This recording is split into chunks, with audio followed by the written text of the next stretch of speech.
Here we are. Week two of the theme. December's theme is Journey to Wholeness. Kind of a weird theme, isn't it?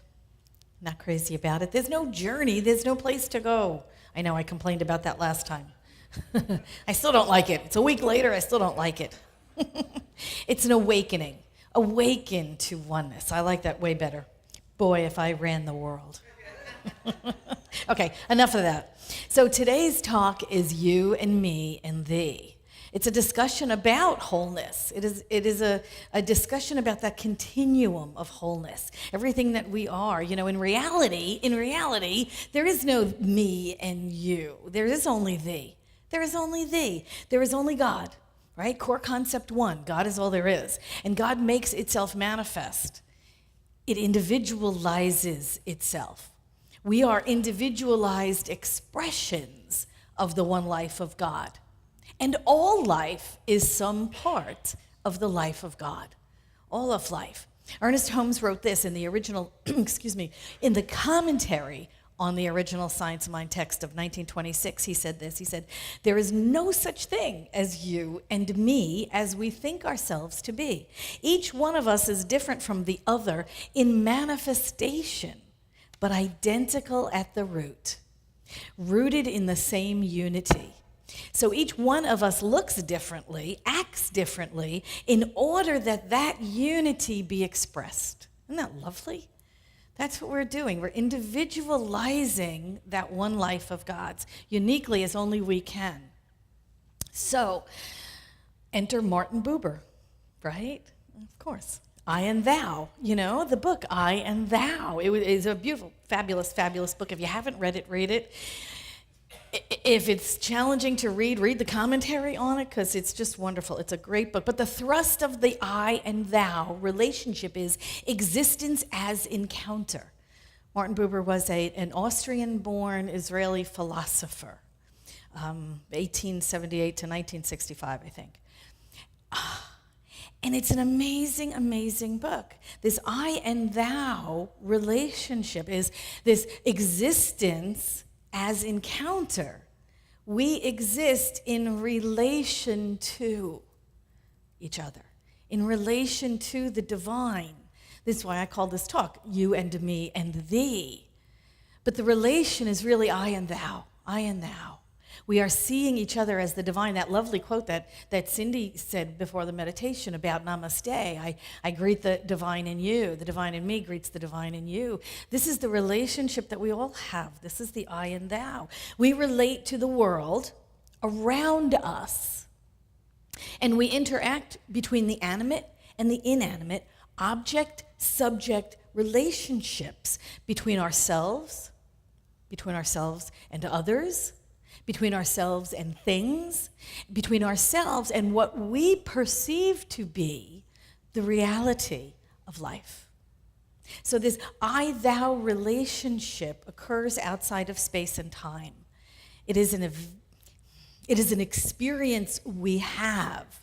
It is unfolding, it is ongoing. It happens outside of space and time. It happens as we experience it. It's an expression. And as soon as we label that I-thou relationship, and it becomes I and she, I he, I they, and as soon as we put it in space and time, I met with her last week. I'm going to see him later on today.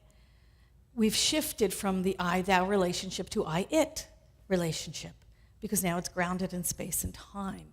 It becomes a thing in and of itself, and it's no longer an experience. The I-thou experience is happening, and it happens in the present, and it happens in the presence. Martin Buber said, this is the only relationship that we can encounter with the divine, is the one that is happening now. It can only happen now. And this is the ultimate I-thou relationship, is our relationship with the divinity that is within us. Because right then, that relationship is completely devoid of definitions. It simply is. It's something we immerse ourselves in. We cannot court it. We cannot force it to happen. We can only welcome it. And isn't that what we do with our prayer practice and with our meditation practice, is we become that still place to welcome in the I-thou relationship, the relationship to the divine. And the only way we can do that is in the present moment. And the I-thou relationship that we have with each other can only happen in the present moment also. And it only happens when we're conscious and awake. I can be in relation with you as thou only if I'm conscious and awake. Otherwise, I'm having an I-it relationship because I'm all over here going, what am I doing after this? Or I'm waiting for you to shut up so I can tell you what I think, Then we're having an I-it relationship. When we are absolutely immersed in the present moment and we are recognize the divinity in all life, we are engaging the divine. We're engaging the divine. We are making it welcome, and we're having the I-thou relation. It's an event. It's an experience. There's an old saying about. As humans, we love people and we use things. And we run afoul of life when we begin to use people and love things. We get it backwards. So this I-thou is calling us back to the presence. It's calling us back to relate to each other as the divine. So you, me, and thee is about going back to the I-thou relationship. It's about loving people and using things. Again, in that commentary in The Science of Mind, Ernest Holmes said, God is immanent in the universe, in everything. Immanent in the universe. It is in everything. In you, in me, in the flower. Literally, in the flower. God is transcendent in the universe in which it is occurring. That is, God is more than. So it is both immanent and transcendent, right? It is in everything, and yet it extends beyond everything. God is and more. This exists now. He goes on to say this, we didn't put it there. We can't take it away, and we can't change it. But humans are individuals, and we can cover ourselves with false thoughts and false acts, and we suffer as a result. We seek to uncover through this mental process that which is already there. So that I-thou relationship is already there. We are already some part of the life of the divine. It is up to us to uncover that, to immerse ourselves in the truth of that, and to live from that. Because we are shaped by our understanding of God. We are shaped by our understanding of God. The bigger God is in our minds, the bigger God that we can conceive of in our minds, the more we can become that. The greater the idea we can have for ourselves. It's really interesting because in the Bible it says, God created man in its image, right? But in reality, we're creating God in our image. And the greater idea we can have of God, the greater God we can conceive of. People who people who have created God in their own image when their God hates all the same people they do. It's like, it's the way we do it. When we get a greater understanding of God, when our God gets too big to fit inside any box, we are approaching our greater understanding of what God is. So when you come back to the I, you, me, and thee relationship, what we're doing is we're experiencing God as that. God as that. God as that. God in whatever form it is showing up. Because the ultimate truth, the truth, is that God is all there is. There's only energy, right? I mean, physicists will tell us this all day long. There's only energy. All the energy that's ever existed exists right now, right? We didn't make it. We can't destroy it. The only thing that exists is energy. All that's ever been is here right now. Same thing with spirit. I mean, it is spirit. That energy is spirit. We just call it by a different name. Physicists and theologians just enter into the same room through different doors, right? Can never be created, can never be destroyed. Everything that's ever been and ever will be is made of energy. It'll exist eternally. We're talking about the same conversation. We're having the same conversation. We're just using different words. So it's energy. So it's spirit. So it's divine. It's first cause. It's ultimate intelligence. It's whatever you want to call it. Always was, always will be. So we're shaped by that understanding. That is ultimate truth. That is the truth with a capital T. God is all there is. That's it. That's not my truth. That's the truth. You know, my truth is that Godiva is the best chocolate there is. You know? And your truth could be Lindt chocolatiers make the best chocolate that ever was, or Hershey, or whatever. Those are our personal truths, okay? We're not talking about that. I don't care, you know? But my chocolate is better than your chocolate, you know? But that's personal truth. It's not ultimate truth. Ultimate truth, God is all there is. It's eternal. It never changes. Chocolate changes. We're talking about spiritual truth. Everything is one. Everything is one. God is all there is, and that's all there is. And God and spirit has manifested itself in all different shapes and forms and things. Animal, mineral, people, humans, everything, without being absorbed by its creations. There is no less matter, there is no less energy, because spirit has incarnated in form. It's still all there is. The very earth we walk on is the body of God, if you think about it, because that is an outpicturing. It is a physical manifestation of the energy. It's just energy and form. So everywhere we go, we're in the divine. The very air we're walking through is the divine. It is the energy of the divine. You know the Hindu word Om. I love that. That Hindu word Om, the sound of the universe. It is the hum, it is the vibration that the universe is making. It is that song that the universe is singing to us. It is the heartbeat, it's the breath. It's the sound of the universe creating. That's what it is. It is the cosmic sound. It is the mystical syllable of the energy of creation. Do you ever go on those websites with the ones that have the like the Hubble telescope and those things that we've sent out years ago into outer space, and you always think, oh my God, this is like so cool, and that it's perfectly quiet in outer space? It isn't. It's really, really noisy.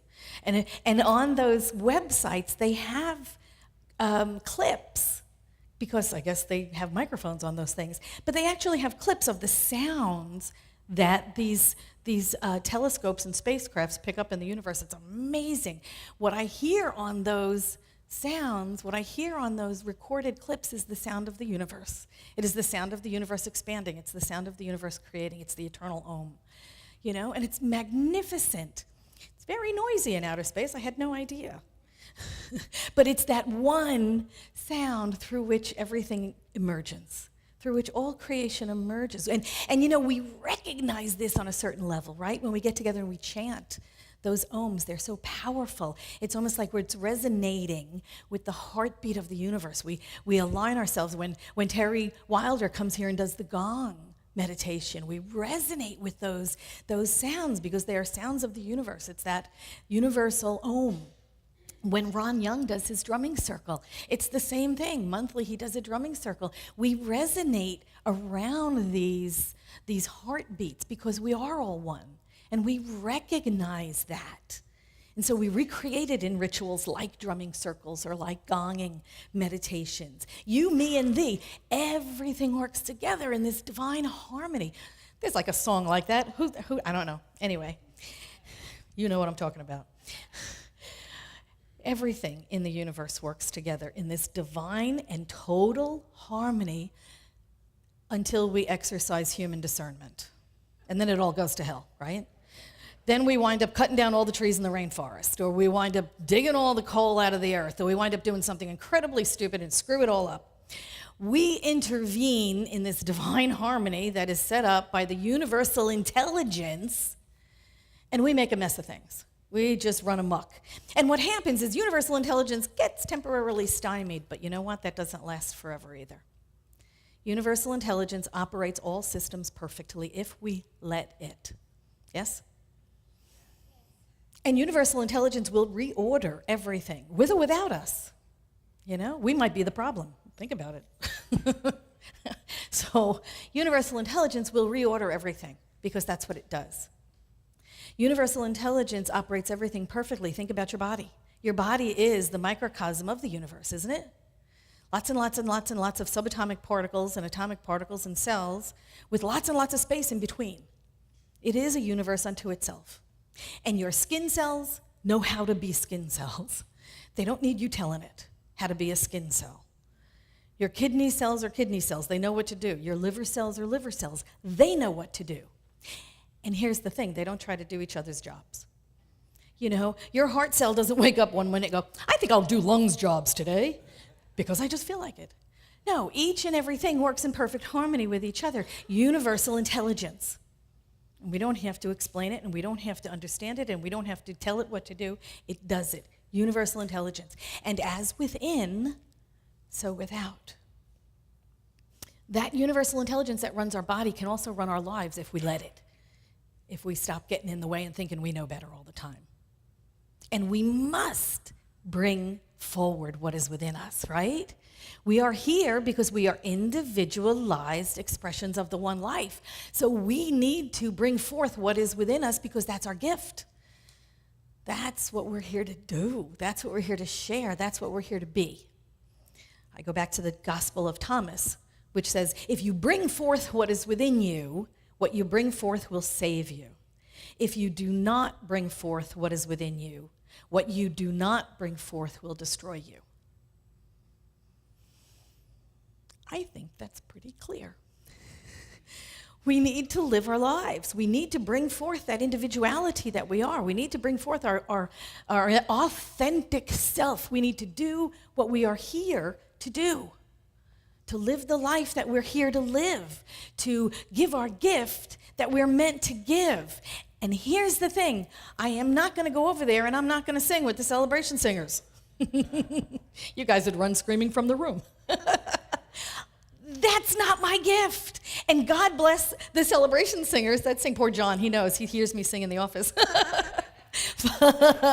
But they bring their gift because that's their gift, and it's beautiful, isn't it? I mean, and it's lovely, and that's what they do. They bring forth their gift. Joe Rathburn, you know, and the gift of playing. I wouldn't go over there and sit at the piano and start banging out a tune because God only knows.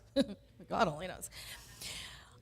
We bring the gifts that we have within us. We bring forth our love and our passion. The gift, your gift to the world is to be your authentic self and to give what it is you're going to give. And to do what it is you're going to do. And that changes from year to year, decade to decade. We do other things, different things. We learn new things. We give those. You know, it's not just like one thing. You're not just here to do one thing. You're here to bring forth your gifts, whatever they are. And that's why we must allow ourselves to be led by our dreams and our passions and our convictions and our desires, and not to be shut down by our fears or our angers or our guilt. You know, this is what we're here to do. We're here to express from our passion, from our desire, from that thing within us that we have to give, and we have to let it out. You know, we spend way too much time trying to fit in when we were born to stand out. It's true, right? We are unique individuals for a reason. You know, we weren't made cookie cutter. We weren't made automatons. We are unique expressions. There's only one of you. There will only ever be one of you. There will never be you again. And you have been put together in this unique fashion to give the gift that only you can give, your own unique way. Ernest Holmes said this in The Spiritual Universe in You. Deep within us, within you and me, and all people, something was planted by life. Something that is trying to come forth into fruitage through human endeavor. You and I and all people have our roots in a deep and abiding reality. How shall the rose bush blossom red until it draws its being from this creativity in which it is rooted? How shall one rose be different from another unless life is imparting some unique, some individual expression of its own feeling, its own beauty, and its own fragrance? And what is true for the rose is true for us. We are that unique, individualized expression. We are some part of the whole total life of God. And we are here in spiritual community to support ourselves and each other in that growth and in that spiritual evolution. And this is why we resonate to spiritual communities. We pick one or over another one, sometimes we bounce. Sometimes we go from one to the other. We get what we need, what we desire. We get that spiritual support. We get to be surrounded by people that know the truth for us and know the truth about us. We are here to support each other, to take on those new versions of ourselves. Because this is a safe place to take on that new version of ourselves. You know, I started talking about Martin Buber's book, I and Thou. And I want to go on to a book by Kenneth Kramer, because he wrote a commentary on Martin Buber's book, I and Thou. So if you have trouble getting through I and Thou, pick up Kenneth Kramer's book. It's Martin Buber's I and Thou, Practicing Living Dialogue. And so it's really good. So you can read both of them, have them side by side. You'll know everything by the end of the book. You'll know everything. Anyway, in Kenneth Kramer's book, he said this. He said, true community does not arise by people having feelings for one another, but through first, they're taking a stand in living mutual relation with a living center. And then second, taking their being in living mutual relation with one another. And that is going right back to the I and thou relation. This is a living organism. This is an experience that we are having. And this is what we've always said was true of fission, right? That our first and foremost, our I-thou relation is with spirit. The I-thou relation that we court is with the divine. It is the inner connection. This is what we teach here. This is what we know here, that the greatest, and what do they say? The outermost God and the innermost God are one. They are one. So what exists within us is that divine reality. That is all there is. And that is what I call our vertical relationship. This is the relationship that we have with the divine within us and extending beyond us. And this is an encounter, and this is personal to all. You have that communion of spirit your own way, and nobody else has the same relation that you have in the divine. The secondary I-thou relationship is the one we have with each other. It is what I call the horizontal relationships. Me with you, you with me, you with each other, everybody with each other in this room. That secondary relationship is the one we practice when we are in spiritual community like this. This is our bonding with each other so that this spiritual community takes on a new breadth and depth and is an event that we are having. Martin Buber said this. He said, we cannot erase the boundaries between people and groups. We can only become the living answers for each other. That's lovely.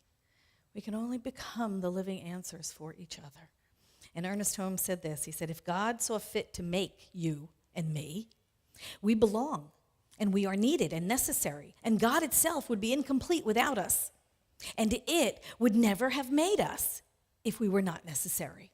Now, this calls for persistency of an idea. You can heal everybody you touch. We can bring joy and gladness and love and rationality to every environment we are in, just by knowing we can. Just by knowing we can. That silent, invisible flow, that sweet river flows, but we cannot do it until we first have admitted it and accepted it as the truth of who we are. This is who we are. So there really is no you and me and thee. There is only thee, as me, as you, and as all life everywhere. So this week, while you're running around busy, practice thee. Practice I, thou. Be present. Allow your life to be an experience you're having. Thank you so much.